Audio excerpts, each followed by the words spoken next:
हे माई हमारा कुछ के ध्यान नहीं जौन भी हम बानी तोहरे कृपा से बानी और तोहरे दया दृष्टि से बानी हे माई सब नैया तोहरे पाना करे बा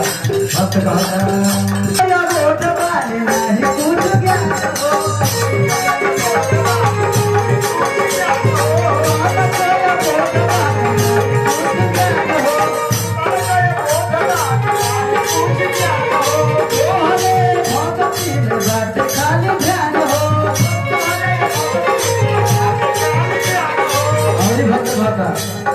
गरी गरी